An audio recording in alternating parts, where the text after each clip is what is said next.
23rd, 2014, 7 o'clock in the Daniel S. Rivero Selectmen's Chamber. Would everybody please join me? Take your hats off for a pledge of allegiance.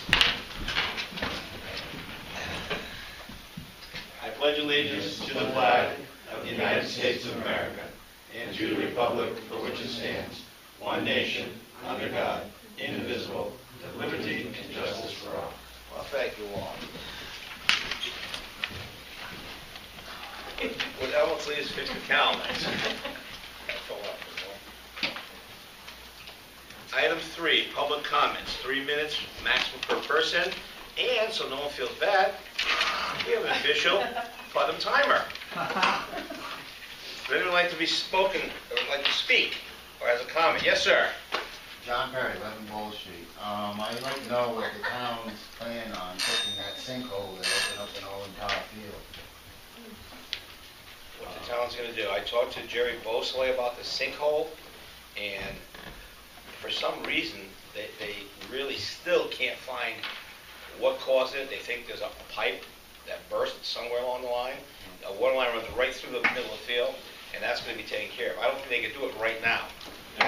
When I'm looking at it myself, that used to be part of the old gym. Mm-hmm. Correct. And it looks like a lot of the debris from the building when it was tore down was buried. And I'd like to know, is that all going to be removed? I have no idea at this point. We were just talking to Willie Tully before the meeting, and he said they can't even bring a machine out there because he got frost and freeze up. Right. You won't be able to spray it. So. But I'm just wondering, also, there's a lot of kids that play out in the field. They block off that area. It's pretty well poured down. And it's about 4 feet getting deeper. It's still sinking? Yeah. So I think somebody should order some fencing, proper fencing and fence it off. I'll talk to Willie Bushman tomorrow morning, first thing. Before we end up having a child stuck down in a hole. Thank you. Thank you, Mr. Perry. Well under the 3-minute limit. Would anybody else like to make a comment or? I'm here. Yeah, David Denone, 85 Vanderbilt Street. At the last meeting, I requested to be put on the agenda to be accepted as a resident member of the Planning of Conservation and Development. Don't interrupt you. As soon as citizens' comments, that's going to be added to the agenda. All right, well, that's all right, no problem. But in that request, I think I'd like to just speak for myself as my qualifications and the reason why I should be accepted. Go right ahead. The position was informed to me by an associate of mine. I didn't really think much of it, and I began to do a little bit of research. Coincidentally, not this last weekend, but the weekend before, I went to Goodwin College in East Hartford as part of an advocate program, which is designed to assist municipalities and towns to protect farmland and to encourage that sort of thing. What I thought was going to be a rather boring day turned out to be quite informative, to my surprise. I think obviously it's very important that Putnam do respect and maintain its farmland and open space because of its small size, which makes it more valuable than a larger community that is much larger when we have, let's say, more room for error where we don't at this particular time. In the presentation, one Philip Chester, a town planner of Lebanon, who I thought was very articulate and well-spoken, mentioned that the state, in granting funding, looks at this document quite closely to see how it coincides with the state and regional plan as well in order to get grants and other form of money, which obviously would be a critical matter for Putnam in the future given its current and pending projects. Also that was brought up, which I thought was quite interesting, that Philip brought up was that he advocates to plan first and zone second. been his experience that if the conservation the plan of conservation development is thoroughly done and properly done, it minimizes zoning complexities that come later on, which can oftentimes be very controversial as well as costly.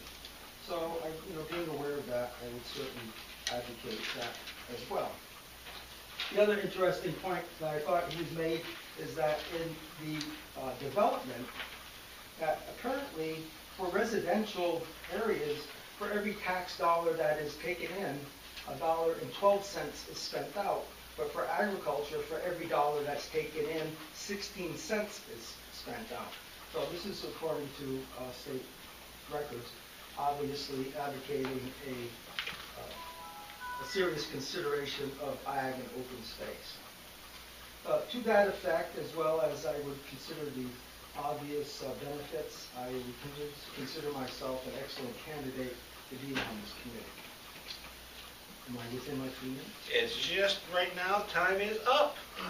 You Yeah, still it want didn't ding. Yes.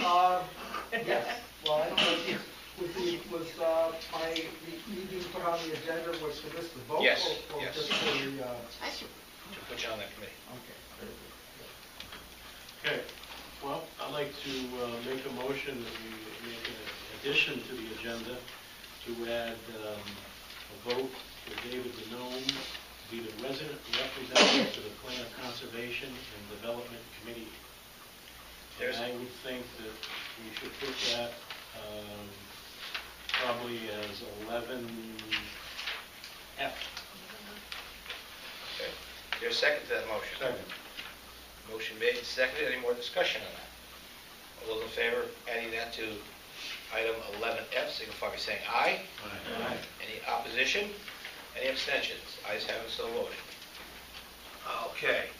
Approval of minutes, item 4. We received the minutes in the mail. We had ample time to look them over. Is there a motion to accept? So moved. Second. Motion made by Mr. Benoit, second by Mr. Tar. Any additions, corrections? All those in favor, signify by saying aye. Anybody opposed? Abstain. Any abstentions? Renee and I will- Well, I'll give you a chance to say extensions. Okay, you have 2 abstentions right there. Okay, letters and petitions. Petitions of communication. We have a letter dated January 20, 2014 from Wheelabrator regarding the discharge monitoring report of December 2013. The report in its entirety is available in the mayor's office for review during normal business hours. Item 6. The report of standing committees. A, General Government Committee. Alma, Codification. We actually, Chief Hayes did attend, so he is going to take his portion of the codification and hopefully hand it over to somebody at the Special Service District to review and then get back to us, so that is pending with that.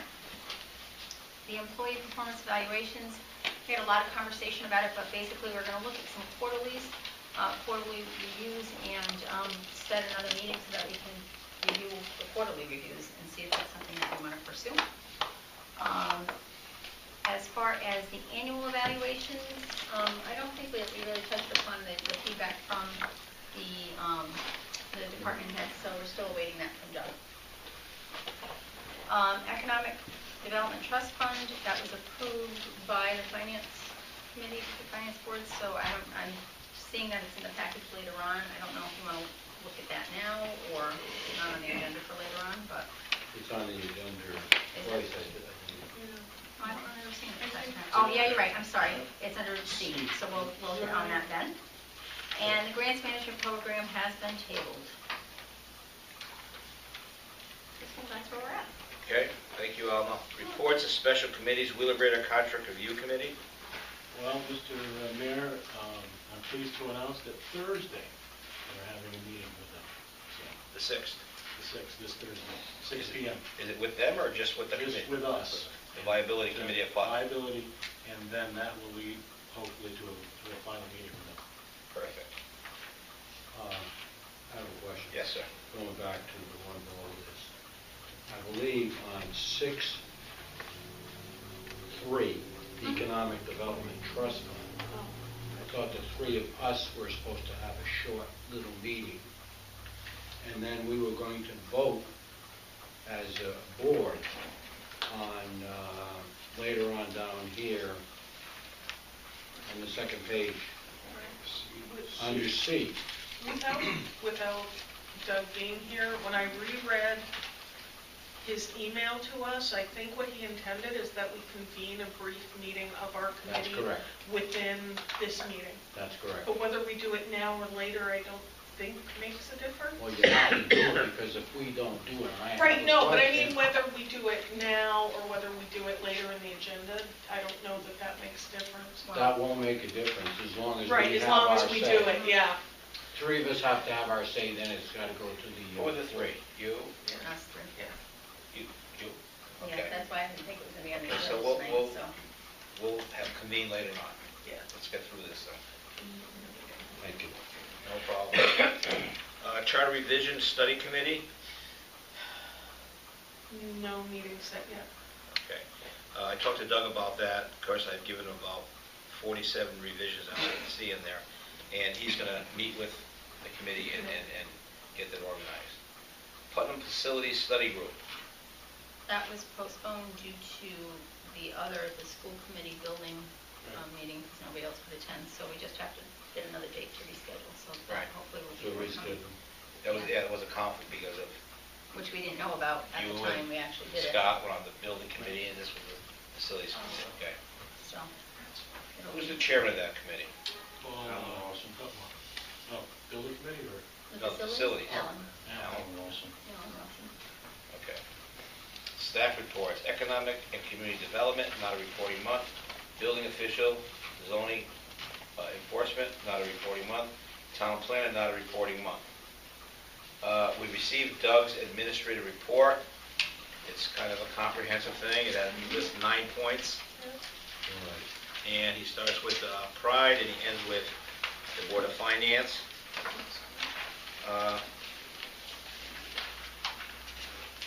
think one of the key points is the manganese treatment project as approved, the draft agreement, which is important.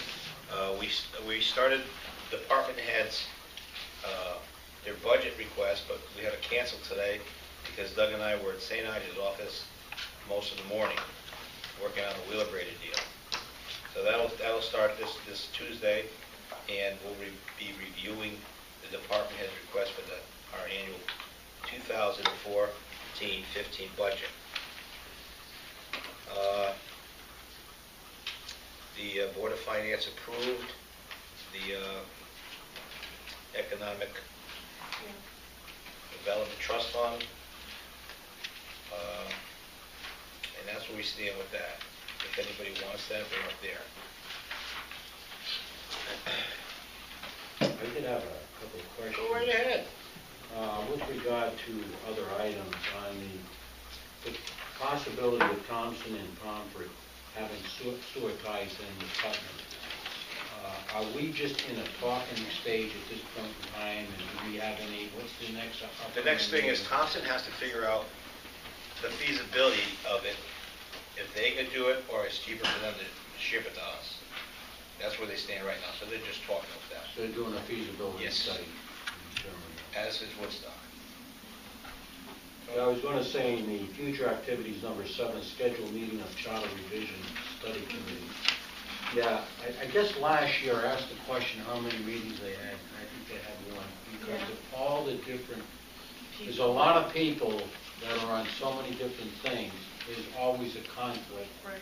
and I don't know how we get away from that, but hopefully this year we'll make some hay on it. Well, I gave Doug a suggestion how you could avoid that, is have a feasibility committee, have a meeting on a Saturday Yeah, or a Sunday, I was just thinking. then there's no conflicts. And that would get that committee to focus, Yep, if people are willing to do that. probably even a Friday night. Friday night would be that. Yeah. Yeah, as long as We want it's, them to do it on a Friday. then Really, Saturday. not me. I'm perfectly happy with that. Friday night, I'm going out. Sunday afternoon, I don't do anything. Football season's over. Watching And that NASCAR Bowls. starts in a couple of weeks. If you carried me, I wouldn't go to the nest. Well, I see my grandchildren every Well, Sunday. you can bring them to the meeting. Okay. It'd be like a So social your studies grandpa would. class. But no, I was just, before you said that, was wondering about that. He's gonna check with people and do that. What else, Pete, anything else? Okay. Service number 10, unfinished business, service recognition. Alma, We that are goes to very you. close. We have the funds secured for Peter's recognition. It's just a matter of getting it printed. I went down there last week. They're not open on Mondays, so that makes it a little hard. And they're only open 10 to 4, which makes it a little bit harder. So hopefully I will be able to get there this week and be able to get that done. And then we'll just have to, once I find out when the date is going to be established, pick a date that we would do it for him. Correct. Just for the record, this is not any town funds. They're donations by almost everybody on this committee as well as other people. Yeah. And it's going to be a plaque, and it's going to be dedicated to Peter Place sometime in the spring where it's a little warmer. And it's going to be on, I guess, the Walking Park Bridge there. Is there a name for that bridge? Right now. It'll be the Peter Place Walking Yeah, Bridge. yeah. But I think we did use the maximum allowed for the town, $100 for the town. Yeah. And then the rest was. And so no one will Right. complain about that, Right. okay. Yeah. We could do the 100 from the town. Thank you, Lord. Seed money. All right, Small Town Economic Assistance Program, steep grant application 2014. Discussion, possible action. What's that all about? Do we have a committee? Kind of put a committee Have they done Yeah. anything? The only thing I know is we got the Cutler, Doug Cutler Jr., our town administrator, had $500,000. Delphus, correct me if I'm wrong here, $500,000 grant to go to you, or is that correct on that? No. The Board of Finance, he brought up to apply for funding for the Quinnebog Tech Park, and I think he's applying for the full $500,000. He had asked other department heads if there were anything that they wanted to put in.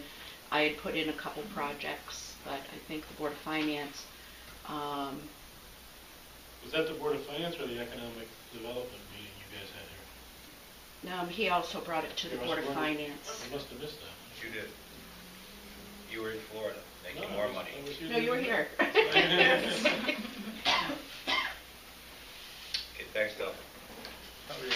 You had to put a committee together, Right. decide Well, what we're gonna do. that was the Gonna be on- discussion that Doug had last time, and we talked about, like, I was a representative from the Board of Ed last time, Peter was a representative from the Board of Finance, so we talked about how do you how do you fill the vacancies, and that's the last I ever heard of it.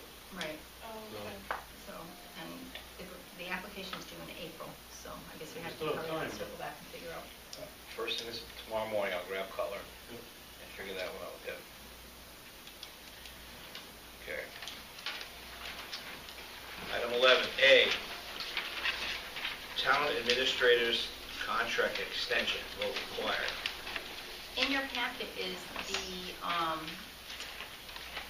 my goodness, I can't even think of words to it, is the, thank you, evaluation that was used on, to rate Doug for his previous review. It's every 2 years he gets one, because it's his contract, goes by his contract. So it's a blank one that I'd like to have everybody look at, and if you have a chance, what I'd like to do is schedule a meeting that we can go through, complete, talk about his contract, and I'd like to do that at a special meeting. I think the General Government Committee agreed to do it that way, so that way we can get it wrapped up and get it done pretty quickly.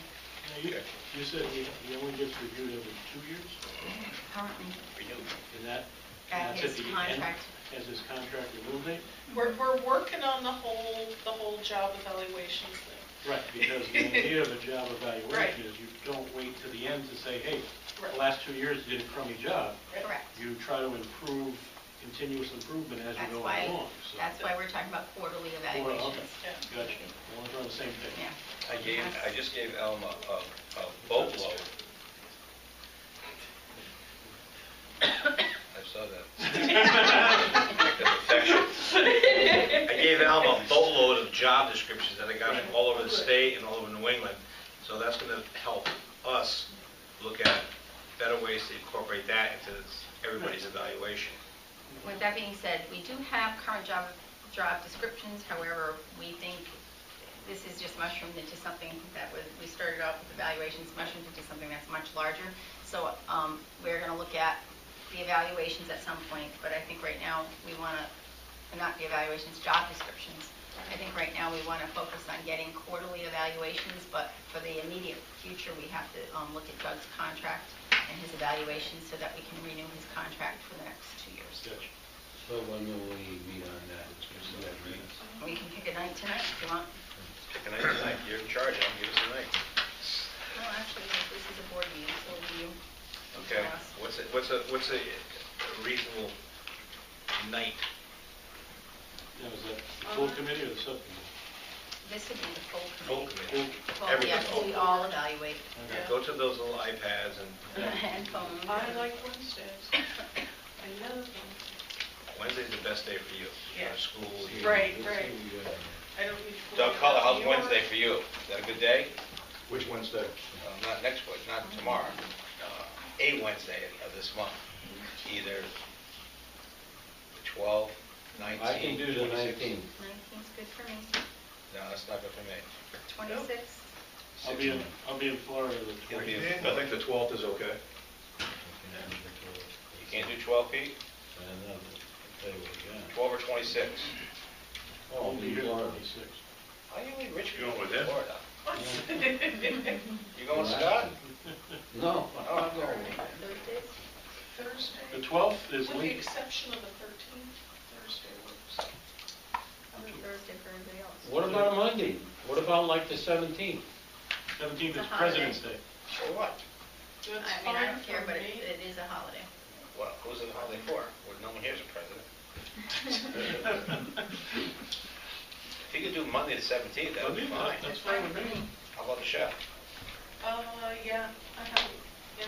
17th? 17th, Monday, President's Day? 17th? What time? Can we do it earlier? Yeah. Earlier 6:30? won't work for me You because can- I'm going to be coming back from New York. Okay. What time?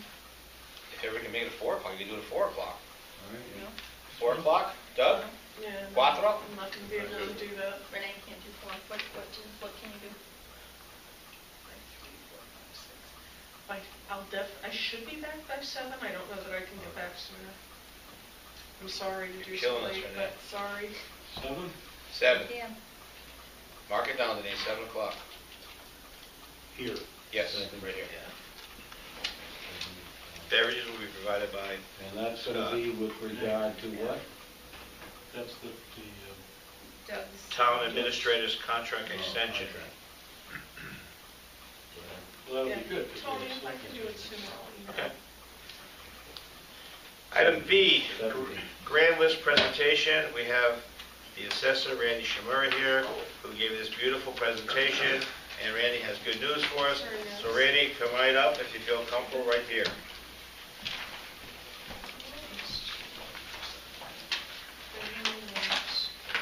Evening.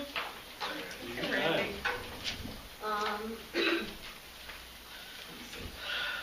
You all have your little packet, right? Yeah. Okay.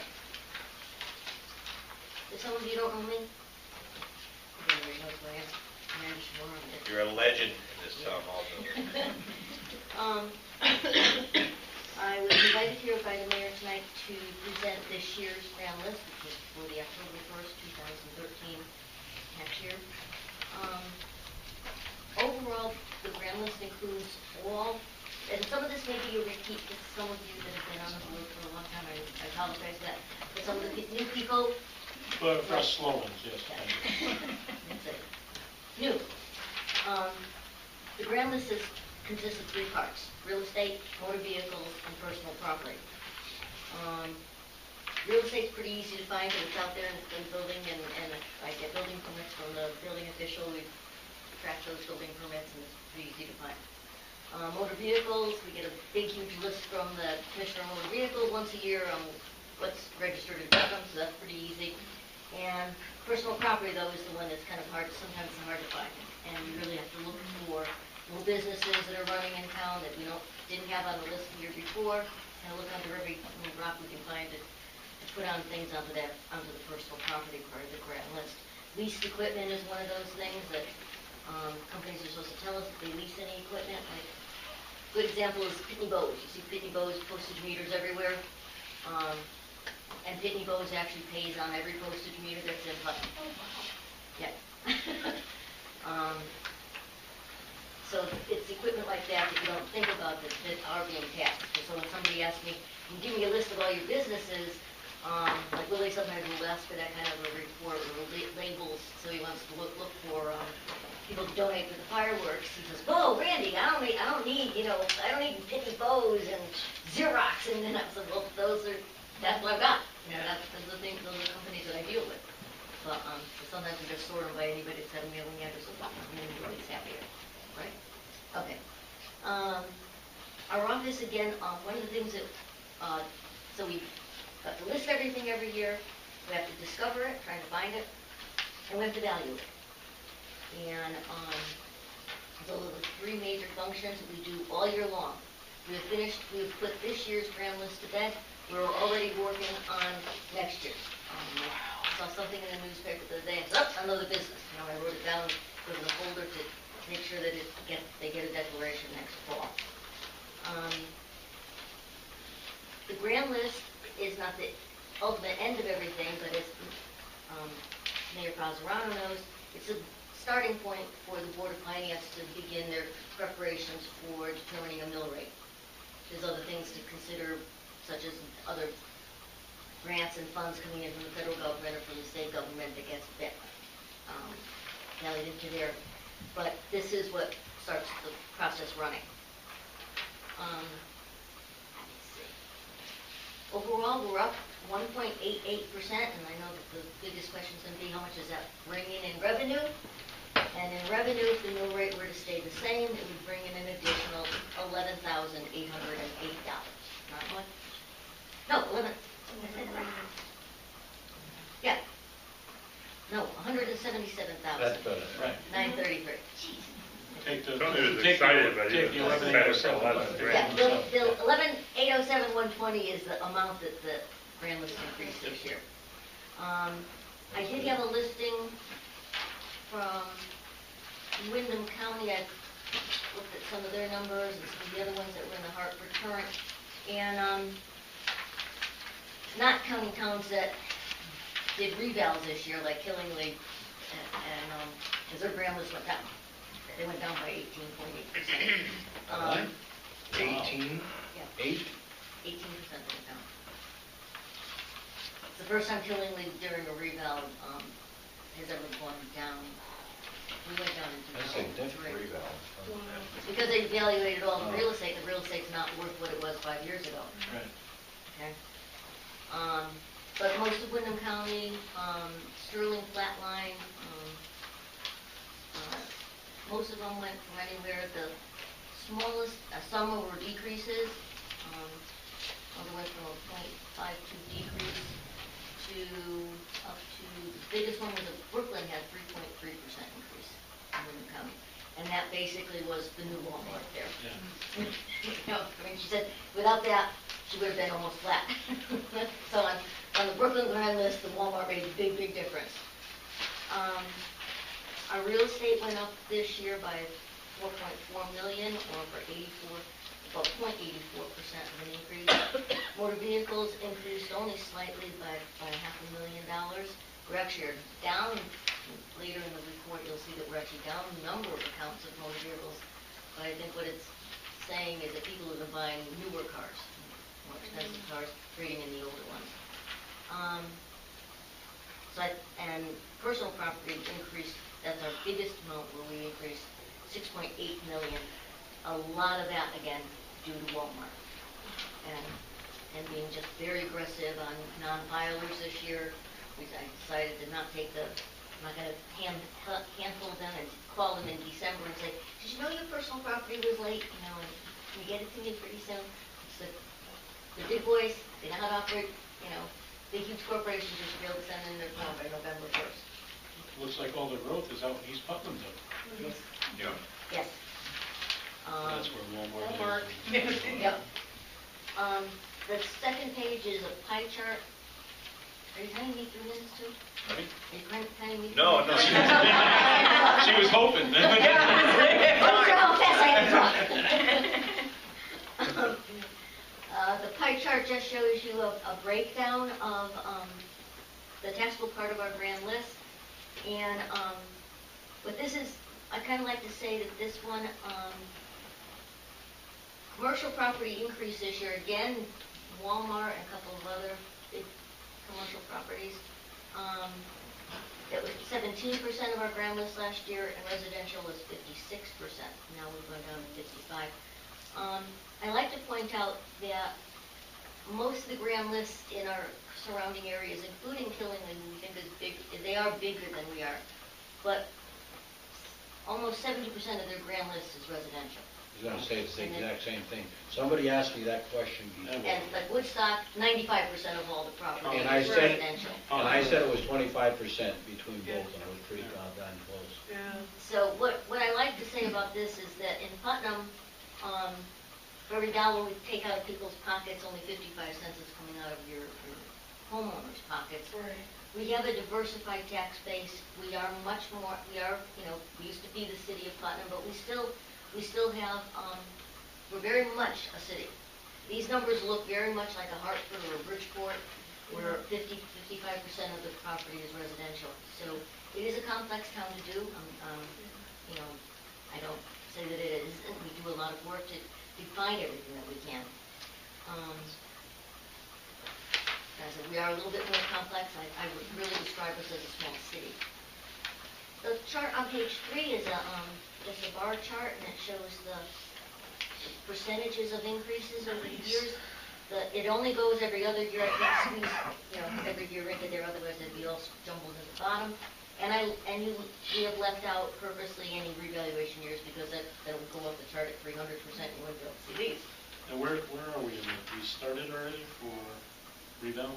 Reval will be effective for next year, for next year's grant. So they're going to be finished all the properties by June Next 30th fall. of this, or next fall? Mhm. Okay.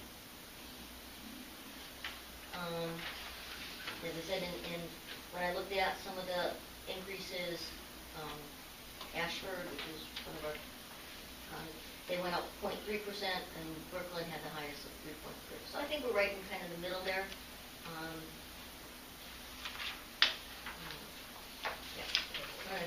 That's that one. This page 4 was the report that our previous mayors, Rivera, used to like to see.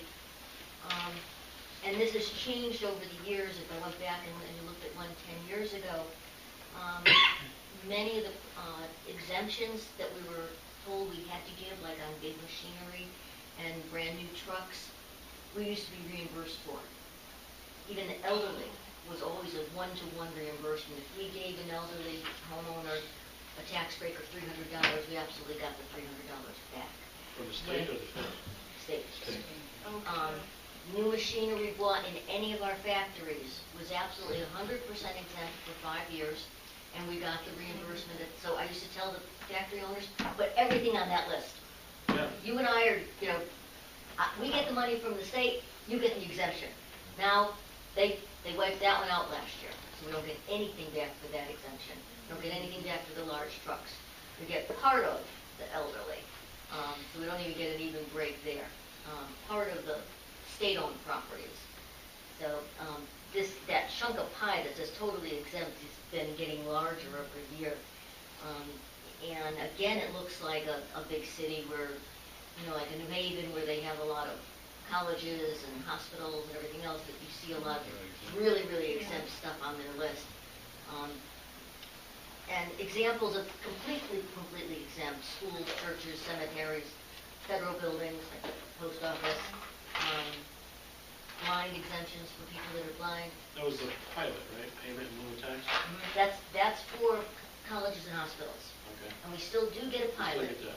We still get a pilot, but again, they have a different way of allocating that pie. We used to get, again, just about what the hospital would have paid us had they been taxable and on state-owned property. And now we just get a piece of, they set a pie up like in the state of 50, say 5 million, and then they just say, well, Putnam had, a sliver, and so they give us that sliver. And it's just done by who's got the most exempt stuff. So so again, your Britons, your Hartfords, your Yukon, they get bigger pieces of the pie than we do. So it doesn't seem like the best way to distribute it, but that's the way they do it now. Okay, so on page 5 are your top 10 taxpayers. This is always, they always ask for this when if the town goes out to bond, they like to look at our top 10 taxpayers and see how much of the grand list they take up. I'm frequently asked for these when they're looking for, like I said, going out to bond for any issues. They want to make sure that, like in Waterford, Northeast Utilities makes up 90% of the grand list. If Northeast Utilities goes under, there goes your everything. So what the bondsmen like to see is that about 10 to 15% of your taxable list is made up of your top 10 taxpayers. That makes sense. If one goes under, one goes out on you, you're not devastated.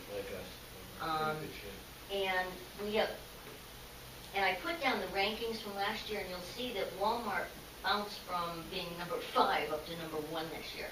And that was their 50 something expansion and all that personal property that was inside of everything. They replaced all new equipment, all the shelving, everything is brand new. I mean, some of the freezer equipment in there was over $1 million. I mean, it was amazing how much they added. And they declared it, so that was nice. We'll see what they think about their real estate assessment when they get down to this. Especially when they're So not making money. our top 10 taxpayers, however, have remained the same. The same top 10 as we had last year. They might be in a little bit different orders this year, but they're still the same. What it proves is that we have, again, a diversified tax base, even on our top 10 taxpayers. You wouldn't want it to be all retail, you wouldn't want it to be all industrial. We have kind of a mix in there, and even Yankee Gas and Connecticut Light Power normally come up on anybody's top 10 taxpayer list. And apartments, we have the Valley Village apartments, those are the Dario's apartments on Church Street. I thought they were Owens. No, it's going on that's not that much. So I think that looks healthy. I think it looks, like I said, we don't have all our eggs in one basket. We don't have all shoemakers or whatever that if somebody stopped buying shoes, we'd have a big terrible loss. This is a page for Mr. Cutler. If you look at the growth of, these are percentages in the districts between the town's growth is the green, the yellow is the special services district, or the old city. East Putnam is in blue and West Putnam is in purple. You can see that our growth is definitely in East Putnam. You have that fire district covers a lot of stuff, a lot of complicated properties. And that's where your big growth is. And then remember, they cover the industrial park too. That's not in the city, that's in East Putnam. So, it's interesting. Well, there's not that much room in the city anymore. To grow, yeah. Back in the early 2000s, West Putnam, that had to be all residential, right? Mm-hmm. Okay. All residential. Yeah, they were doing a lot of building there for a while. It doesn't take much for their grand list to look. Well, that's true, yeah. Smaller grand list. Yeah, smaller grand list. Get that growth. Yeah, questions? Quick question for you. When we have our reval, that's probably going to be a horror show like Killingly, correct? It's going to go down. Yeah. So this will help take the bite out of it, but we probably shouldn't be relying on this, thinking that this money's always going to be there, because in a year from now, reval is going to wipe it all out, and then some. No, it's a balancing act. If the grand list goes down, your mill rate goes up. Yeah. That's exactly it. Yeah. And Randy's not to blame.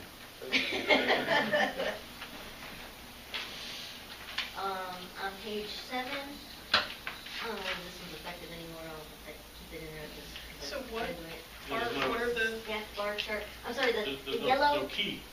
Also, there's no key. I forgot. It got dropped off somehow. It's pretty chart. What does it mean? The red is real estate, the growth in the real estate in millions.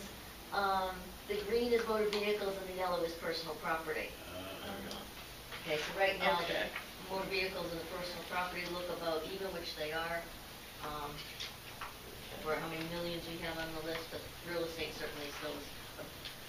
And that includes all real estate, commercial and industrial buildings, not just residential. And the last page is kind of my, Riverwood glazes over, but The numbers. just all the numbers, just your numbers. We still continue to give quite a bit of exemptions, like I said, on personal property. We gave a little bit less than we did last year. We're down to 113,000, but those are the big machinery and new machinery exemptions. We still have over 40 factories getting that exemption. We just don't get reimbursed for it anymore. We have 24 trucks getting this exemption, that's trucks that are for hire, that are new trucks that are on the list. Mostly those are M&M trucks. I don't know whether you realize how many M&M trucks, we have a lot of them. And they know how to apply for the exemptions. Let's see. I mean, and the whole idea of giving the factories, if they buy a new piece of big machinery and giving it an exemption for a few years, was that to keep manufacturing jobs in Connecticut. I mean, that was the whole idea of why the program started by the state. And so to give them that break up front, so then the idea was that after 5 years it became taxable, but at a much lower rate because it's depreciated by then, depreciated by 5 years. And the same thing on trucking businesses. We do have some private trucks that are for hire that get this exemption. That was the same thing. If you bought your own big tractor trailer and you're going to use it for hire and move things around for people, you got that break up front. What's the period of time on that? I'm sorry? What's the period of time? Same year, 5 years it Same was. 5 years. Now that's gone. Now it's Yeah. forever. Once you apply for it, you get it forever. It never becomes taxable again. And then that was like our distressed. Any new factories, these have to be manufacturing facilities that go in, or they buy an idle building that's been idle for over a year and they bring it in as manufacturing. That's a different program, but we do get reimbursed for that one. That's just, and they get an 80%, they get an 80% break. We get reimbursed 40 of it and we eat 40 of it for 5 years. But again, if a new manufacturing facility comes into Putnam or expands, In a distressed area. and we're distressed is about only, I think around 16 cities and towns now that are still considered distressed, where they can dangle that carrot in front of companies. You know, if you went to Woodstock and built a factory, you're not gonna get anything. They would allow it anyhow. Or Pomfret. Or Pomfret, yeah. But this was the one, and it was Don Williams who kind of kept us in that loop, kept some of his towns on that list to make sure that we still were eligible for the distressed exemption. So, do you have any questions? Yeah, I was going to ask that. Do you have any questions? A very nice report, man. Yeah. And you brought us good news, which is very nice. Yeah, it looks like we're in good financial shape, and we're growing a little bit. Not a lot, but a little bit, which is a lot more than some other communities. Definitely. It's all good news. Do you get a trend, kind of an idea of what the trend is doing as the revals come in? Or do you wait till the final report?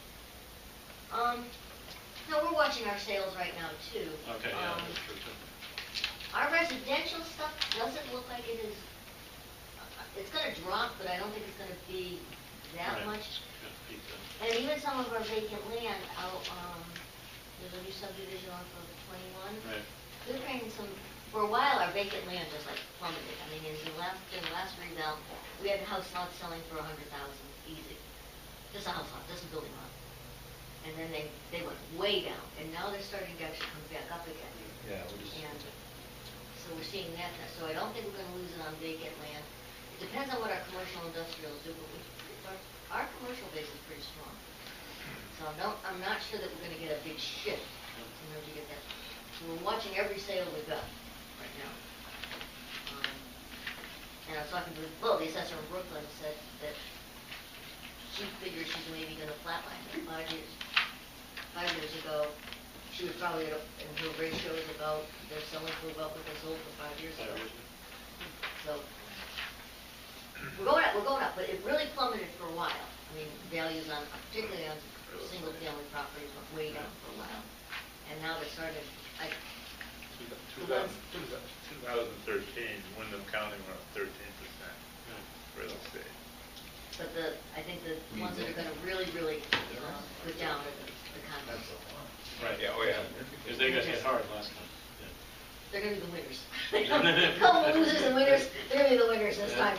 I mean, they were selling for, there's some of them in Perry Street that went over 400,000. Yeah, and that's what they got assessed on.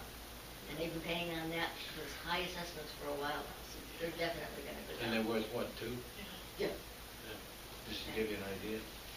More than a single family house like yours. Yeah.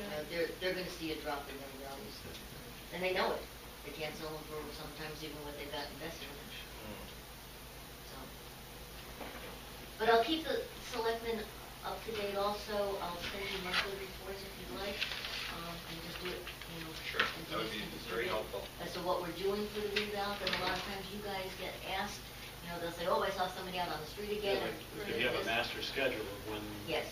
Yeah. And we have actually started back into doing, we did a lot of field work for inspections last spring and summer. And in the houses that we did not get into, people got letters the past couple of weeks asking them to call our office and make an appointment so we can get into that, see the interior. And the rest of the properties we'll be getting in a few weeks, what's called a data mailer. That's the name. It's going to be a description of what we have right now on our records. You've got a single-family house with 3 bedrooms, 2 bathrooms, and a detached garage, and a finished basement of 200 square feet. And your heat is oil, and and it's vinyl sided.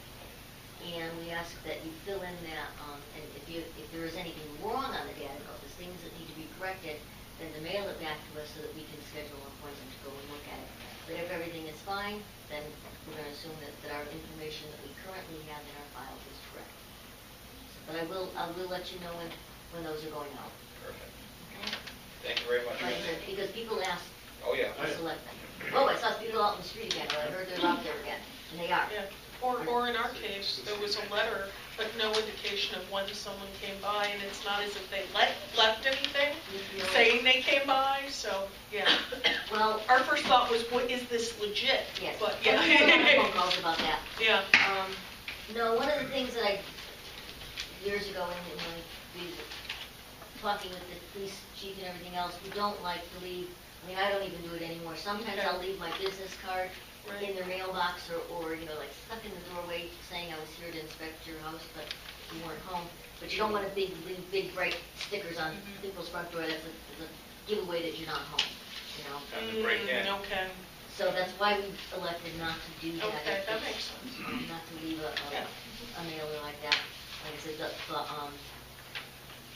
I said, even I don't do that. I used to have things made up, that said the assessor had been out there, Right. and I don't do that anymore. But I leave maybe my business card saying, please call me if, so I can do an interior inspection. People are very cautious these days, and I understand that. Thank you again, Randy. Great job, This Randy. is great. Very good report. Thank you. Thank you. With the selectmen's permission, I'd like to skip C and go down to D, the approval of bills. Make a motion, we pay all approved bills. Second. Motion made, second to approve all bills that were signed. Anybody have any discussion on that? All those in favor signify by saying aye. Aye. Opposed?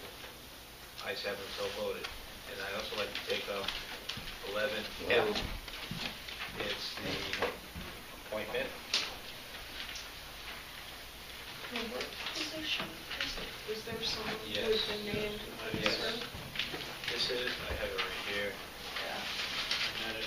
I missed from this? Okay. All This the is for the expenses. position of a plan of conservation and development. Right. Mr. Deneau explained his position on that, and he would be honored to serve. So I'll put his name up for this position. There's a second for Mr. Deneau. Second. Motion made, second, put Mr. Deneau up for the plan of conservation and development. Any more discussion? The only thing I have to question is when we have positions available, do we regularly post for them? I don't want to leave, I want to make sure that we're doing the same thing for everything. On this one, it's almost like every other 10-year Right. thing, where it's not like a normal commission or position. So it's a kind of like a different category. So was it that, because I remember we had had a list come through here before. I have Was a- it that there was no This- at-large position, or the person who was named couldn't This, serve? Or just wondering if there was someone who had been on that. 2005 was the last time they did. Okay, So this is 2015. Okay, So it's been vacant for that? Yeah. okay. So all those in favor of Mr. Deneau signify by saying aye. Aye. Opposed? Abstentions? Mr. Deneau, you are the proud recipient Congratulations. of the plan of conservation and development. Lucky you. Good luck. Now I'd like to go back to C and ask the people of the Economic Trust Fund to recess in the mayor's office. The general government. Well, before we do that, I don't know that we can do that because the meeting hasn't been posted. Yeah. We can't just meet without having it posted. Your committee. Yeah. The committee has to meet and make a decision, bring it Right, back. but can the But- committee meet without We, giving notice of its meeting? What's the difference then going into a public session? I think it has to be posted because if somebody wanted to come and talk to the committee about this What's the position. difference of going into an executive session?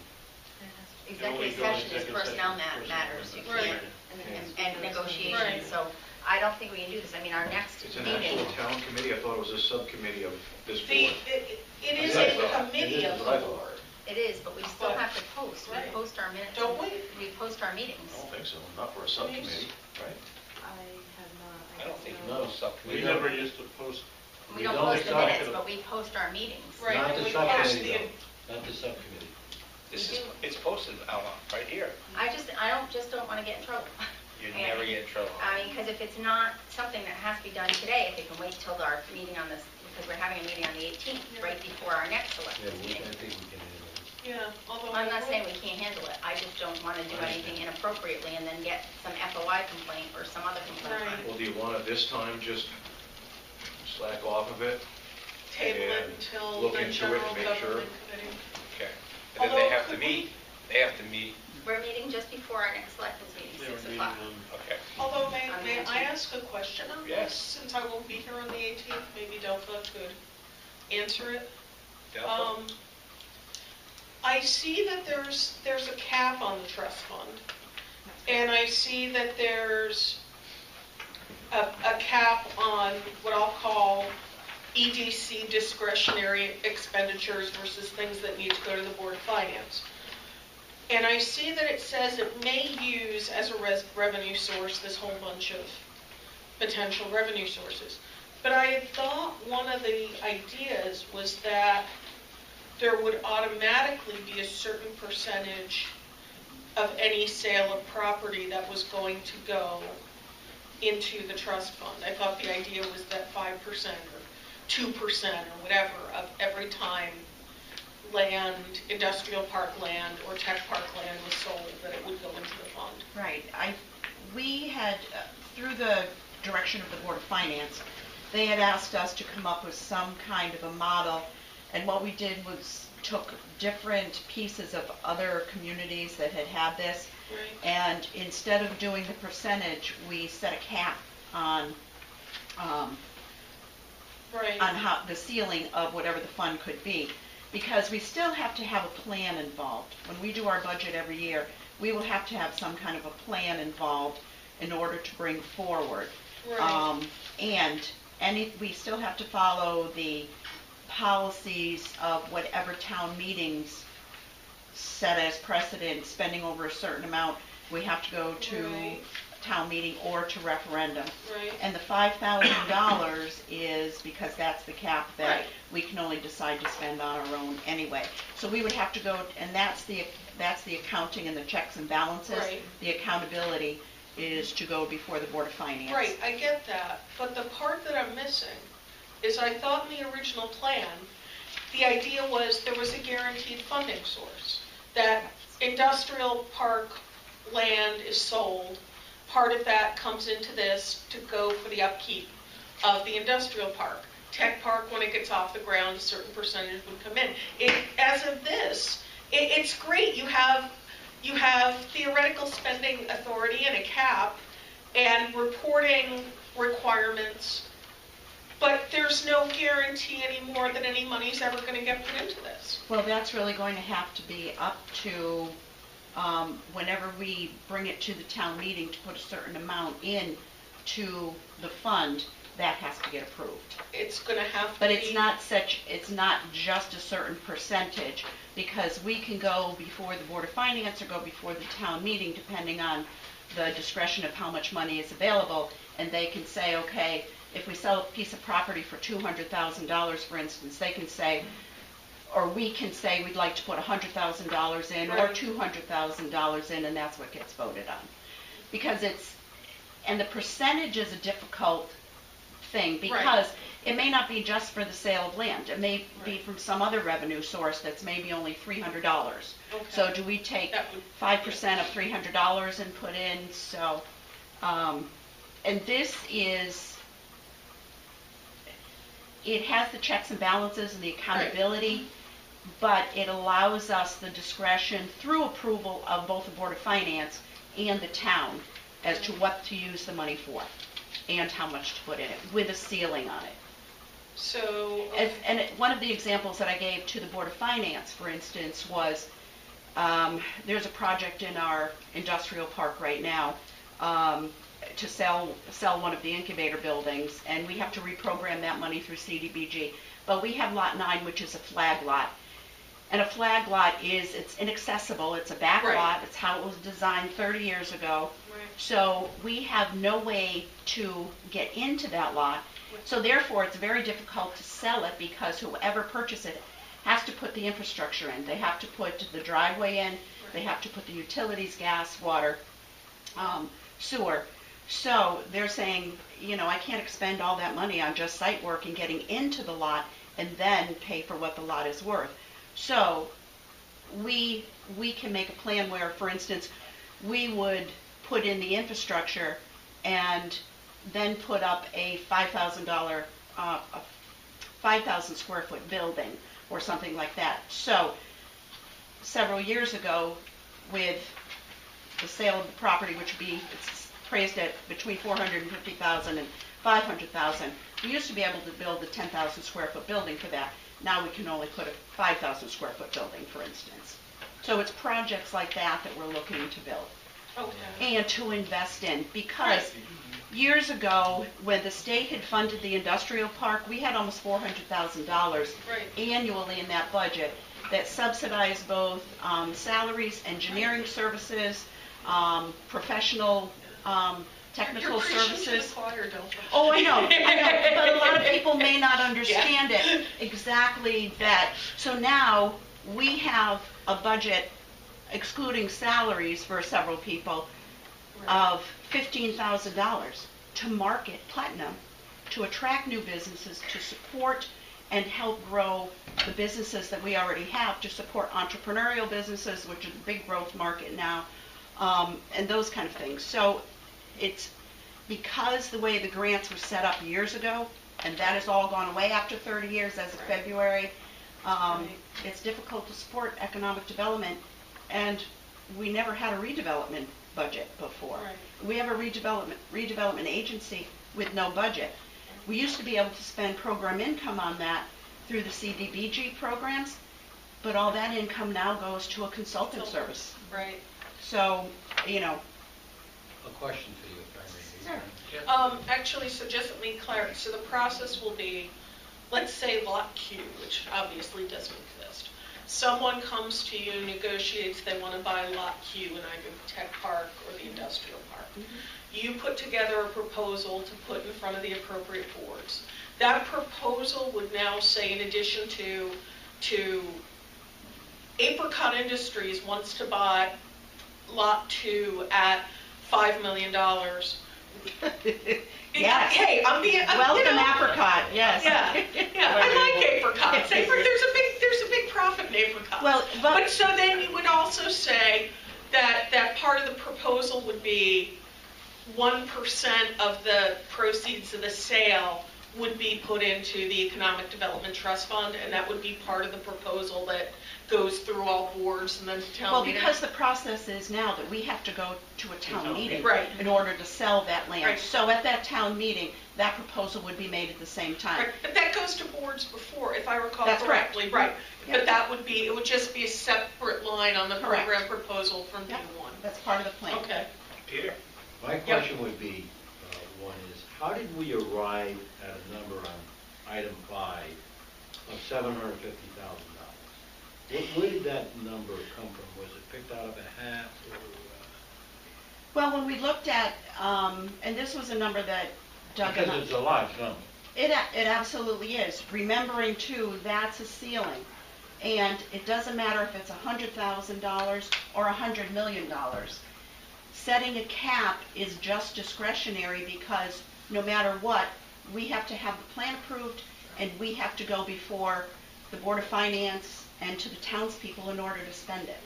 That's just a cap. No, I understand that, but I'm asking Right. why the threshold. Because what happens- $750,000. with It's almost $1 million. Right. With some of the large projects that are coming up for economic development, for instance, the tech park, again, some of the projects that are going in the industrial park, and for instance, where are our future developments going to be? If we have a redevelopment project that, for instance, we have a couple properties that are significant acreage in commercial industrial lands right now, and many of them are for sale. We would have the ability to perhaps acquire certain properties to have a redevelopment project. Say, for instance, some of the mills. We need to invest in some of the mills. And we may want to use some of that property for town property. It's just kind of all of those ideas coming into play to make something happen. But the townspeople or the Board of Finance may not like that idea, or they may not feel that it fits into the plans that we have for the future. But all of those things that I am mentioning are all in our plan of conservation and development. They all are. And literally, I am going through page by page since I was hired for the town by the town of Putnam, checking off all of those things in our plan of conservation and development, literally. Yeah. And what was the date of that plan of conservation? 2005. And by state statute, it has to be reviewed every 5 years and Right. readopted every 10 years. Right. Mr. Garsall, you're a city member of the Board of Finance. Did Alpha and this thing satisfy everybody's? Yes.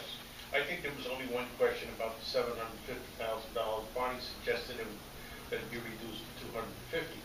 And, and I said, well, why don't we go middle of the road and settle at $400,000?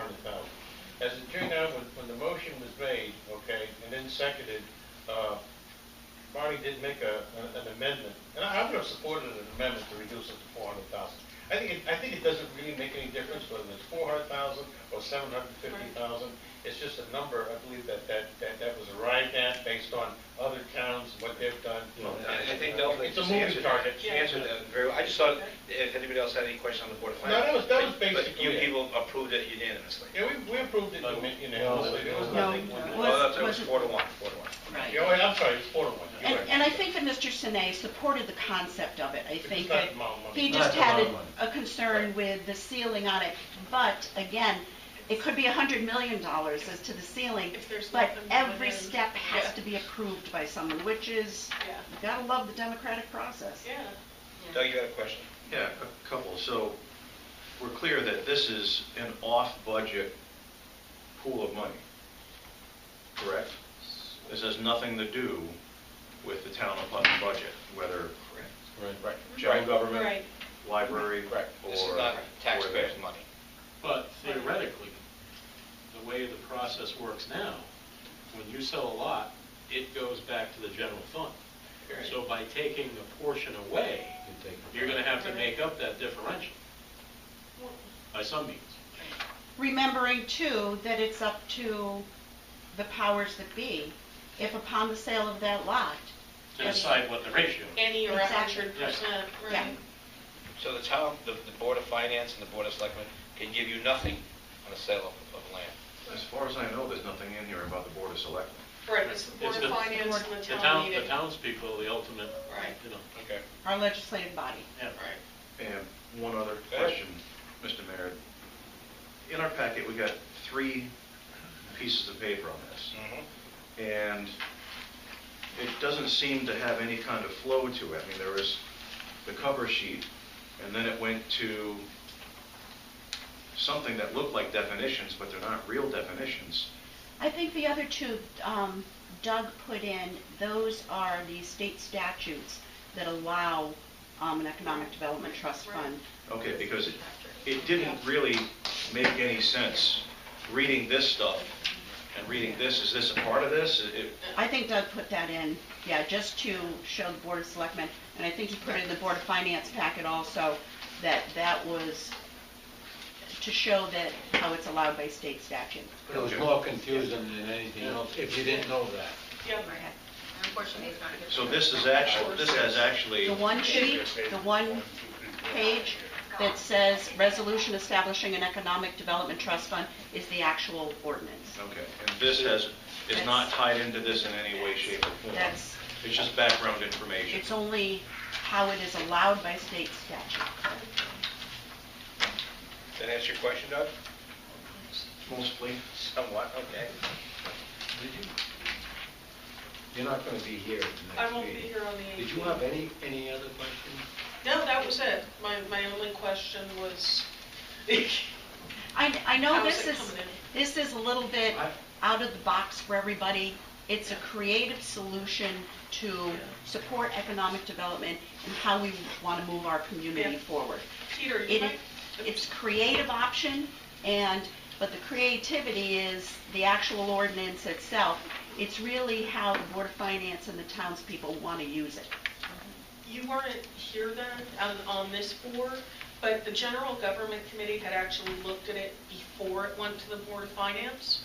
So a lot of the questions that we had had about even why we would want to have a trust fund, we had answered months and months ago. And then it went to the Board of Finance. The biggest thing out of all this, the money, is certainly, I would have liked to see that. You said 4, I could live with 5. Okay?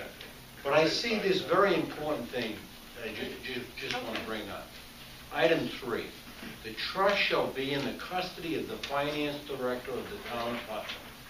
And all or any part of the monies in said trust may, from time to time, be invested in any securities which public funds may be invested. To me, if I was to do something like this, I would put some language in like, be invested in any low-risk securities. That's That's what public funds. That's what you. Yeah. Public funds can only be invested in a limited batch of types of They can go in securities. debentures, they can go in common stock, they can go in notes. I think that I'm this, positive. I'm positive. Really? Yes. Stock securities. the reason that this was put in, and it was put in a little bit later, is it's the discretion of the finance director, that whatever is allowable for a municipality to fund in, that she is allowed to do that. But that's why you take it away, any questions out of it. If you, I haven't got a problem with our finance director right now, but we have towns across the Commonwealth of Connecticut that have embezzled. Yeah. So you want to have something in there to protect you. We have nothing in there to protect us. Not with regard to securities. do we have it in there in the general, because she invests money for the town? Do we have any? All I'm, Well, let me I see what check you- with Cutler tomorrow, see if there's a proviso in there about how the town is protected on her investments. And if so, we can just put that in for this yeah. trust fund. I do know that it has been looked over by our town council also. Yeah. So, They can miss things. yeah, absolutely. One last question. Go. Mr. Mayor.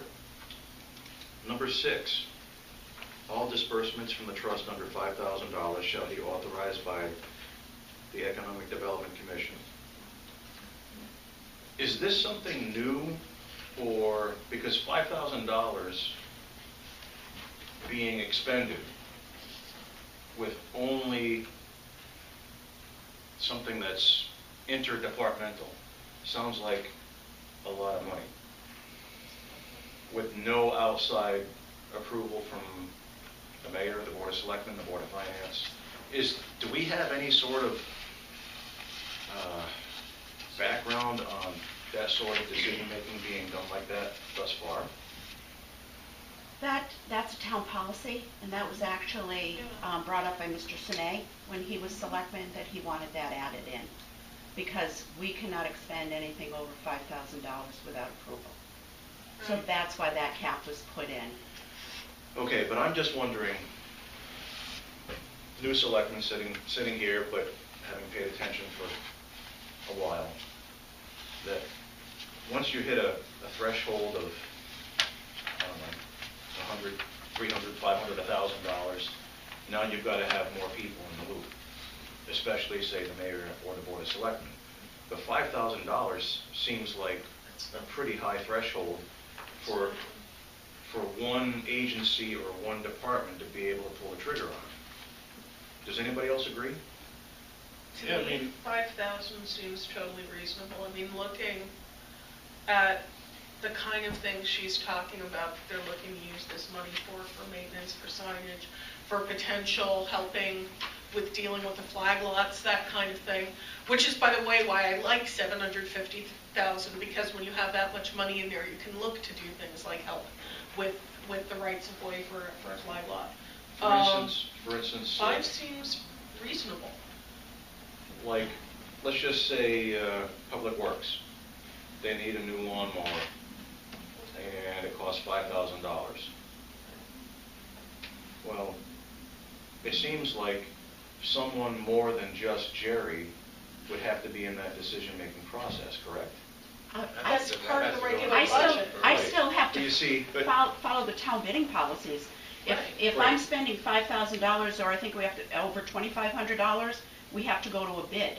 That's the bidding policies. So we still have to abide by that. I understand, but, again, I'm just throwing it out there. This is off budget. That. Yeah, it's already off budget. Right. Is that what you're looking for? Someone to oversee the economic? It's the amount, I think, the amount being 5,000. 5,000. With no one else except that No committee. oversight. But it's the commission, it's not just DELFA and the office, it's the Economic Development Commission who has to. And the commission has both Republican and Democratic members. It's a commission that has to. I don't know, 3 selectmen went through all these bills, and I just have this initial one for $4.74 for construction paper. So, I mean, you know, I would assume that we all have to sign off on the bills too, right? Right. That's how minute this stuff gets. Have those bills already been paid? No, they got 3 selectmen to look them over to sign them before they pay them. Right. So, So what happens on that side? That doesn't come to us from... I don't know, I'm just saying. It still has to follow, if for instance, I need to spend $1,000 or $2,000 on engineering costs, the Economic Development Commission has to sign off on all of those bills. Right. And none of that's changed. It's still following the bidding ordinances and the spending ordinances and the procedures and policies that the town has. None of that changes. Would that expenditure wind up in that basket? if the town is writing Well, the there's check. one for 2 school buses. You know, I went from $181,000 for 2 school buses to $4.74 for construction paper. But the answer is no. That wouldn't turn up into that basket. No, because that's town money. It would be the No, the committee. general government committee money. See what I'm getting at? Yeah. Because this is a pool of money that is separated from us, and not only is it separated, we have no control over it, no power to oversee it, and then every expenditure up to $5,000, we still don't see it. And nobody from the town sees it. Does the treasurer see that bill? Yeah, Yeah, they sign the checks, yeah. absolutely. Caroline sees it, the treasurer sees it, Economic Development Commission sees it. I don't sign a check. Well, Caroline's not elected to anything. Well, Well, but she's a staff person. Look, if you all think that It's a good this is no point. big deal, it just seems, It is a good point. because it is we- out of the box, Renee, like you said, We this is out of the box. we so- do review them. Scott's right. We've got, I had one for 2 cents. I'm not kidding you. Get out of here. I didn't approve that one, Pete. 2 cents. One of the very first ones I Sign had. it. Yeah, Who would submit a bill for 2 cents? W.B. Mason. Who but W.B. Mason? probably interest on something that didn't get No, signed at but the the point being said, that to me, why would the Board of Selectmen oversee that, those funds? I think that's Because a it's great a point to bring up budgetary to the fund. town administrator to make sure that that falls in I mean, you line can with. put one more check and balance Right. in the loop Yeah, and say it has to be reviewed by the selectmen. That seems reasonable. Yeah. Right? But what if the selectmen reject it But there's and the still economic needs to commission be- approves it? Right, Then We're- who's the mediator there? yeah, we're putting Who boards is the higher, against each other. no, who is the higher authority? Board of Selectmen. There you go, there's your answer. But they can't approve it and us deny it, so we'd have to approve it. Right. Because that wouldn't be fair to that board. We give them the power to do that and then tell them they can't.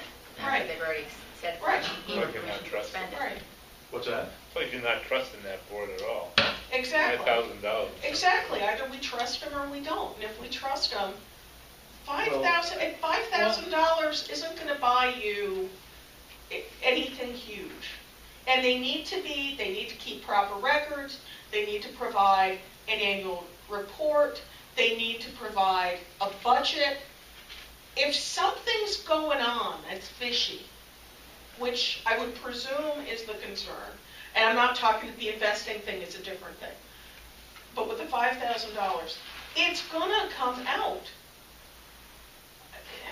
Can we let the 3-member committee Yeah, discuss that before the There you selectmen's go. meeting? Yeah. And then bring it before the full board with all the Yeah. questions? I like it. yeah, That satisfy? And then you get direct questions to them. yeah. And by the way, your 3 minutes are up. Okay. They were up 32 minutes. Item,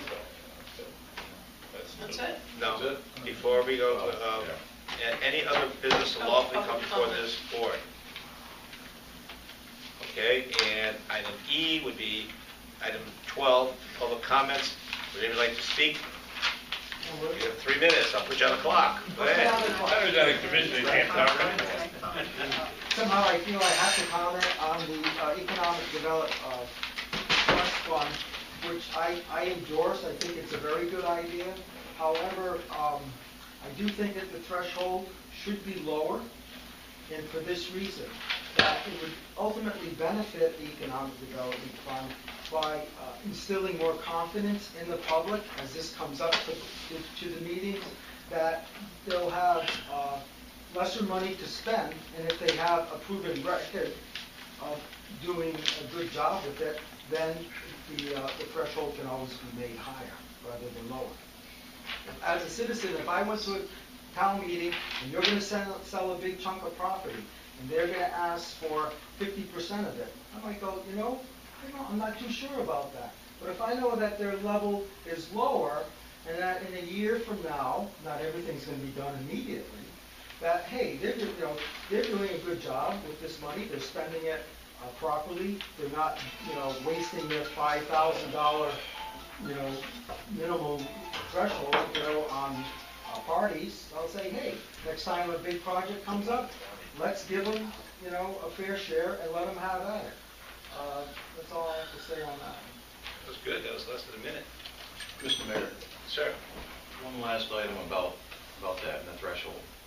We already have the $5,000 threshold where the Economic Development Commission would have to go before the Board of Finance, correct? Right. Okay. That's at $5,000. So we are already establishing that there needs to be a threshold, that there needs to be oversight with an elected board. What I'm saying is 5,000 seems to be high as a threshold. So it's not about having trust or not having trust. It's about, we're already agreeing there's a threshold of 5,000 to have oversight. I'm saying 5,000 is too high. Well, I think you I should think we all put get that, that. a little note to the tribunal, put it in the memo. There you go. Any other business will lawfully come before this board? Oh, we have a Yes, citizen, yeah. yes, Mr. Garso. Alma, you mentioned a few minutes ago about doing quality reviews for employees. Mhm. Is that Yes. true? Yes. How many department heads are we talking about? For quarterlies, Yeah, we're going to start with every department okay, and all the Yeah. department heads. okay. And then hopefully then maybe work them down to the hourly employees. Would you do that quarterly, every year? Mm-hmm. They get Well, easier. I'd like to make a suggestion, really, that is really a overkill, okay? As a manager and having performed performance evaluations on employees, I mean, typically a new employee, you do it the first one in 6 months, then you do it yearly thereafter. And I would recommend that you reconsider that quarterly. I mean, if you want to go with 6 months, that's fine, but that puts a lot of work on the individual that's going to be doing the evaluating. It takes up a lot of time, and to do it right, I mean, you need to kind of spread it out over a period of time. I would also hope that you would have these department heads set goals for themselves, productivity type goals for the employee productivity, and cost reduction goals. One thing that I found, and I found that out in the WPCA, when we sat down with our former director and we started doing evaluations, he felt really uncomfortable with goals. And I think throughout the whole town, I mean, all your department heads don't think in terms of goals. What can I do better for my department? What kind of cost reduction can I put in? What kind of productivity improvements can I make with my employees that I have? It's taken for granted. They come in, they propose a budget, that's the budget. I got X amount of people, bingo. Well, I would think that you would try to reduce the amount of people you've got, try to get more done with less. So that would be my suggestion on the evaluation. That puts a lot of, and I didn't want to use the word pressure, but it does on whoever's going to be doing the evaluating to have to do that on a quarterly basis. I would go with the 6 months the first time around because it's brand new, and then maybe on a yearly basis thereafter. Because I never got evaluated on a quarterly basis. I pretty much get evaluated on a yearly basis, and if you do it right, it works out well both for us and for the employee. So noted, but I will say that the top companies in the United States do quarterly reviews. Okay. I don't know if we're a top company, but we went through a quarterly review. Thank you, Mr. Garso. Any other citizens? Yes, Ms. Doty? Tom Steinberg. Yeah, you said that for me? Yeah, You said it for Bob? sure did. Okay. I'm just checking. Why would I cheat you? What's your badge say? I can't see It's it. his heartbeat, I think. I'll show it to you in a minute. Don't The, tell me. On the radio this morning, I heard, I believe it was George Tangeros, talking about the library and bringing up different sites and everything.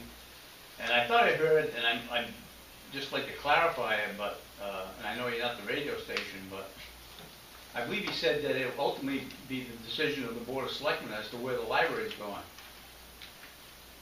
I don't remember hearing that. He might have, I don't remember. If that's what he said, it's not our decision. Maybe what's in the proposal that goes out. They're looking Maybe at, that's they're what rechecking all the sites. That's as far as I know. And they're looking at the place between the police station and the court, where the tennis courts are. Move them out of there, bring them down to the recreation park, and put the library there. I don't know what the cost factors is. That's as far as my information. The taxpayers will be the ultimate. Yeah. I think what Don may be alluding to, what George was saying was that the library board will make a recommendation, and just like this board did before the election, Right. vote to approve to send it to referendum, Referendum or town meeting. what the library board brought to you, or brought to us now. So essentially it is I guess. our decision to say, we agree with this and we'll send it forward, or we're gonna kick it back to you because there's something in here we don't like. Fair enough. Thank you. Okay. 1 minute and 35 seconds. Motion to adjourn? Second. All those in favor? Whoa, what if there's someone else that wanted to speak? I was going to give a shout out to Jerry for You're not a- gritting those you're not a roads. citizen.